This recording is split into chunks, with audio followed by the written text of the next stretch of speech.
Deuxième partie de votre émission Émergence qui reçoit aujourd'hui deux invités. Marc Annalen, il est bien sûr le coordonnateur du projet Emploi décent à la FETEF Togo. Madame Fodia Layoko Wilson Baroum, directrice exécutive de la Profeto, c'est ça? Oui, c'est bien ça. Alors, nous débattons depuis quelques minutes déjà du thème emploi décent pour les personnes en situation de handicap. Et entre-temps, il faut bien sûr dire qu'on a eu à écouter ces personnes-là et un témoignage aussi vibrant de M. Sogbagossou qui nous vient de Attaque Pamé. Votre commentaire là-dessus sur ce qu'il a dit, ce qu'il a vécu, premier d'un concours, relégué carrément par la dernière position, mais écarté de la structure. Oui, c'est très touchant. Je crois qu'il nous a raconté cette histoire hier. Nous étions tous vraiment sidérés d'écouter ce témoignage. Mais malheureusement, c'est ce qui se fait souvent. Généralement, on n'a pas trop de preuves pour dire qu'on a été discriminé sur la base de notre handicap. Parce que celui qui vous a discriminé ne vous dira jamais que c'est sur la base de votre handicap. Il vous dira, il cherchera d'autres alibis qu'il va dire, il va donner. Donc on n'a pas tellement de preuves, sinon on pourrait même aller un peu plus loin et chercher à voir pourquoi. Parce que quand même, il y a la Déclaration universelle des droits de l'homme qui dit, nous naissons tous égaux, libres, en droit et en dignité. Donc, si je suis une personne handicapée, ça ne veut pas dire que je suis incapable de faire tout. C'est pas possible. J'ai certainement des choses que je peux faire. J'ai des potentialités. Et si on travaille avec moi, on me connaîtra mieux et je pourrais me faire valoir. Mais malheureusement, le problème, c'est que généralement, lorsqu'on a une personne handicapée en face, on voit plutôt directement ses incapacités. Oui, on voit que personne handicapée synonyme incapacité. Est-ce qu'il peut faire, est-ce que lui il peut vraiment prendre un crédit pour pouvoir rembourser? Ce n'est pas possible. Donc on le met de côté, on l'exclut. J'ai eu à fréquenter avec à l'université. Et ça, c'est pas bien. Il est très, très, très intelligent. Ça, reconnaissons-le. Il est très, très intelligent. Madame Layoko, vous, face à ce genre de situation, qu'est-ce que vous faites souvent? Ah oui, on essaie juste de démontrer à la personne qui veut porter un regard négatif sur la personne handicapée qu'en fait elle se trompe, qu'elle est victime de ses illusions. Il faut qu'elle fasse un effort pour mieux comprendre la chose. Voilà. La personne ne se réduit pas à sa déficience, quel que soit le niveau d'atteinte, vous savez. Quel que soit le niveau d'atteinte du corps, ou peut-être du mental, je ne sais pas pour les personnes déficientes intellectuelles, d'une personne, il lui reste des capacités résiduelles. Si on l'aide à activer ces capacités résiduelles-là, cette personne peut faire quelque chose pour se prendre en charge, se rendre autonome. Voilà. C'est parce que la société ne les aide pas, c'est ça? C'est parce que la société ne les aide pas. C'est parce que la société a trop de préjugés sur le handicap, des préjugés alimentés par la culture, comme on l'a dit tout à l'heure, en début d'émission, que justement, ces personnes-là manquent de confiance en elles-mêmes, vous imaginez? Quand une personne, tout au long de sa vie, n'a été que brimée, quand elle n'a été que discriminée, quand on n'a porté qu'un regard négatif sur elle, évidemment, elle arrive à l'âge adulte, elle manque totalement de confiance en elle, elle est minée par ce qu'on appelle le complexe d'infériorité, et vous ne pouvez plus rien attendre de cette personne-là. C'est pourquoi nous, à Profeto, avant toute action, nous prenons le temps ou la peine de former nos bénéficiaires, la cible, sur le leadership et l'importance de l'estime de soi. C'est très important. Sinon, toutes les actions seront vouées à l'échec. Voilà. Si la personne manque de confiance en elle-même, vous pouvez lui donner des millions. Ma foi, elle ne saura jamais quoi en faire. Voilà. C'est l'accompagnement que nous faisons, principalement. Marc, assez de personnes handicapées aux IMF. Vous formez les gens sur cette thématique. Il y a un projet en cours Qu'est-ce qui se fait depuis ce temps-là jusqu'à maintenant? Est-ce que c'est visible, les résultats sur le terrain? Oui, les résultats sur le terrain, certains sont visibles actuellement. Et d'autres non. Mais d'autres le seront forcément au fil des semaines, des mois. Parce que déjà sur le projet emploi décent, la semaine dernière, nous avons bouclé quand même la remise de kits. Vous savez, il y a des personnes handicapées qui ont pu apprendre des métiers, mais qui n'ont pas de moyens pour s'installer. Voilà. Alors, à ces personnes-là, pour des raisons que nous tous nous savons, à ces personnes, il faut faire un coup de pouce, il faut accompagner. Il faut accompagner ces personnes en leur allouant au moins le nécessaire pour qu'elles puissent s'installer. Donc, la semaine passée, comme c'est un projet national, nous avons donc alloué des kits métiers aux artisans handicapés. Ça fait un peu plus d'une centaine sur toute l'étendue du territoire national. Okay. On peut voir des couturiers, on peut voir des cordonniers, on peut voir des coiffeuses, on peut voir des kinésithérapeutes, etc., etc. Donc, à eux, nous avons alloué ces kits et nous leur avons dit, maintenant, vous pouvez exercer votre métier. Mais bien avant ça, également, nous avons formé des jeunes en situation de handicap en entrepreneuriat. C'est vrai, on dit qu'il faut aller vers les institutions de microfinance, mais il ne faut pas y aller comme ça. Parce qu'il faut avoir quand même le b.a.-ba de la gestion. Lorsque vous avez une activité, un projet, une activité génératrice de revenus, vous devez savoir que c'est comme ça qu'il faut faire pour ne pas avoir des dettes. C'est comme ça qu'il faut gérer. C'est comme ça qu'il faut présenter même votre produit pour qu'il soit acheté par le marché. Oui. Donc, toutes ces informations-là, il faut donner ça aux personnes handicapées. Avant même qu'elles aillent donc, vers les institutions de microcrédit. Et ces personnes handicapées ont développé, en tout cas, sont en train de développer des plans d'affaires, donc qui seront soumis aux institutions de microcrédit pour le financement. Et c'est pour ça que nous sommes dit qu'il faut également former, sensibiliser ces institutions de microfinance sur le fait que c'est important aujourd'hui de ne plus exclure les personnes handicapées. Parce que les personnes handicapées constituent aussi une clientèle avant tout pour les institutions de microfinance. Est-ce qu'il y a un accompagnement après la formation? On sait que les gens vont venir écouter ce que vous avez dit, les notions que vous avez données, ainsi de suite. Mais sur le terrain, la réalité est tout autre. Nous pouvons. Voilà.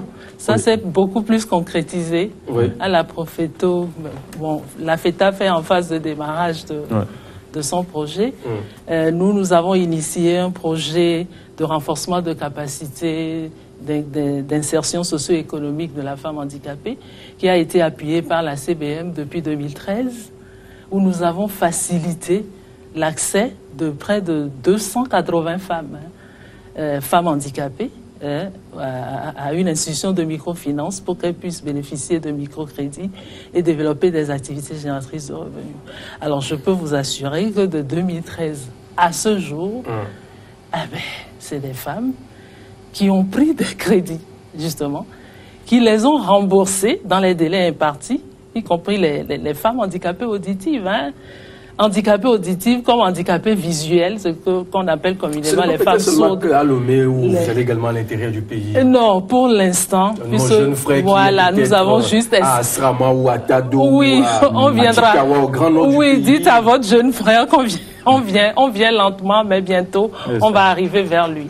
Parce qu'il fallait quand même une phase d'expérimentation, et c'est ce qui a été fait, la phase pilote. La phase pilote va s'achever à la fin de ce mois. Et bien, les résultats ont été formidables. Les femmes ont pris les crédits. Elles ont fait les activités. Elles se sont rendues autonomes en augmentant leurs revenus mensuels. Voilà. Là, c'est palpable, c'est concret. On peut voir comment la vie ou les conditions d'existence ou les conditions de vie de ces femmes-là se sont améliorées à travers les activités qui ont été mises en œuvre. Alors nous, je dois dire qu'on a eu peut-être de la chance parce qu'on a mené un plaidoyer auprès des premiers responsables de cette institution de microfinance qui a marché. On a bénéficié d'un abattement du taux d'intérêt. Ah oui. Voilà, pour pouvoir aider les femmes progressivement à rentrer dans dans le circuit. Oui. Et puis, bon, voilà, aujourd'hui, c'est des femmes qui ont acquis la maturité d'esprit nécessaire pour rentrer dans le système ordinaire. Alors, nous avons quitté la première IMF pour aller aujourd'hui vers une IMF à vocation plus sociale, où là, maintenant, c'est des groupes mixtes. Voilà, c'est des femmes handicapées, mères d'enfants handicapés, femmes ordinaires, hommes ordinaires. Vous-même, si vous vous êtes intéressé, vous pouvez vous joindre donc à ces groupes-là. Et elles, voilà, vous serez vraiment le bienvenu. Alors, et elles sont, c'est des groupes qui sont alignés exactement sur le même traitement. Il n'y a plus de négociation de taux d'intérêt. C'est les 18% qui sont pratiqués n'importe où, 18% dégressifs. Mais bon, comme elles ont tout ce qu'il faut, elles arrivent à prendre les crédits, des crédits importants. Il y en a qui ont commencé avec 50 000, qui sont aujourd'hui à 700, 800 000. Ah oui. Voilà, des crédits importants. Et bon, voilà, elles développent leurs activités et ça marche pour elles. Voilà. Marc, cette discrimination-là, quand on en parle aujourd'hui, on essaie de s'apaisantir un peu là-dessus. Ouais. C'est beaucoup plus visible, palpable à l'intérieur du pays, où un handicapé, peut-être à mobilité réduite, on le considère en même temps un dieu. On ne veut même pas le faire sortir de la chambre. On le garde là-bas, on le considère comme un dieu. À ce niveau, est-ce qu'il y a une sensibilisation qui est faite pour pouvoir lui donner la chance de s'épanouir tout comme les autres, en profitant de ces opportunités-là, à ces produits de microfinance là pour pouvoir faire ses affaires personnelles et s'épanouir dans la société. Est-ce qu'il y a quelque chose qui se fait dans ce sens? Oui, tout à fait. Je crois que la discrimination, c'est pas seulement dans les hameaux reculés, même en ville, hein, même à Lomé. Mais en ville, c'est beaucoup plus mieux. La capitale, c'est beaucoup plus mieux. À l'intérieur du pays, oui, vous en savez forcément quelque chose? Tout à fait. Nous en savons. Vous savez, nous sommes en train de revenir là encore sur la question culturelle du handicap. Oui. Vous voyez, même dans la cellule familiale, même il y a de la discrimination. Le papa, même, dont l'enfant est handicapé, il le discrimine déjà, dès le bas âge. Il dit que, bon, c'est un enfant sorcier, bon, ça, il ne sait pas d'où ça vient, il met ça sur la tête de la maman. C'est pour ça, d'ailleurs, que lorsqu'on initie des projets d'accès au microcrédit, on associe le plus souvent, ça, Professeur peut le dire, ce n'est pas seulement les femmes handicapées, mais les mères des enfants handicapés également. Parce que finalement, ces mères-là sont devenues des femmes handicapées. Par la force des choses, des femmes handicapées. Parce que souvent, c'est des mères qui sont abandonnées par leur mari, avec tous les us et coutumes. Lorsqu'un enfant handicapé naît dans une famille, tout ce que ça comporte comme problème pour la mère et pour l'enfant. Alors, donc pour nous, il faut lutter contre la discrimination. Et c'est ce que nous faisons chaque jour au niveau de la FETAF, avec ces associations membres. Nous avons quand même une quarantaine d'associations membres qui sont installées dans toutes les régions de notre pays et qui travaillent. Ils travaillent vraiment? Oui, elles travaillent. Elles travaillent parce que il y a 10 ans, la situation de la personne handicapée n'était pas ce qu'elle est aujourd'hui. Ça veut dire qu'il y a des avancées, mais au même moment, ça ne veut pas dire que tout est fini. Nous devons continuer. Nous devons continuer le travail. Mais ce que nous voulons, c'est que la FETAF seule ne fasse pas ce travail. Que d'autres structures également, qui n'ont rien à voir avec la thématique du handicap, également fassent ce travail. Parce que le handicap, c'est une question finalement qui concerne tout le monde. Et moi, je dis souvent que même dans toutes les familles, quand vous fouillez, vous verrez de loin quelque part une personne handicapée. L'âge même est un facteur handicapant aujourd'hui. Lorsque vous prenez l'âge, tout le monde aspire à vivre le plus longtemps possible. Mais après, vos facultés peuvent être diminuées. Et vous rentrez dans le handicap sans le savoir. Les accidents de la route, etc. etc. On va sur ce élément-là. Ça nous une interview qui nous prédispose justement. Qui nous relate effectivement ce que vous dites là, qu'on a eu à réaliser également aujourd'hui pour le compte de cette émission. On se retrouve pour pouvoir bien étayer ce que vous avez dit. Okay. Il y a des sensibilisations qui sont faites autour de cette discrimination qui normalement ne devait même pas être faite parce que même, si je peux vous le dire ainsi, nous autres, entre guillemets, pensant être des personnes valides, on est des personnes handicapées ambulantes. Je m'explique. Aujourd'hui, je marche, je regarde, je respire, je vois. Demain, je peux avoir un accident, je perds la vue. Demain, je peux avoir un accident, je perds mes membres. Demain, je peux avoir un accident, je me retrouve hémiplégique ou plein d'autres. Donc, on ne peut pas dire que les personnes handicapées ont espéré ou bien ont voulu cela. Ils ne l'ont pas voulu, ils n'ont pas espéré. Alors pourquoi les considérer comme des êtres extraordinaires ou des êtres hors du commun ou des êtres qui n'ont pas droit à certaines choses, à un certain nombre de choses, ou des personnes qui ne méritent pas d'être prises en compte ou bien d'être prises au sérieux. Donc je m'en vais vous donner l'exemple de mon directeur général, M. Gaëtan Aomezounou, qui était une personne voyante auparavant et a eu un accident qui l'a conduit vers la perte de vue. Mais il n'a pas baissé les bras. Il a pris sa vie en main. Il fait tout. Je ne sais pas ce qu'il ne peut pas faire. Il travaille sur un ordinateur. Il nous dirige là-bas. Et même, je peux dire qu'il fait le travail même plus qu'une personne entre guillemets valide. Retour sur ce plateau, un témoignage aussi vibrant qui vient vraiment était ce que vous avez dit. C'est déjà pratiquement la fin de l'émission. Peut-être quelques mots sur ce projet-là. Et la suite, on va vous recevoir encore dans les tout prochains mois pour en savoir concrètement là où vous en avez, vous en êtes, voilà, concrètement, et pour pouvoir avoir une idée plus claire de la situation. J'espère bien, c'est passé très vite. On n'a pas vu le temps passer, mais déjà on vous remercie.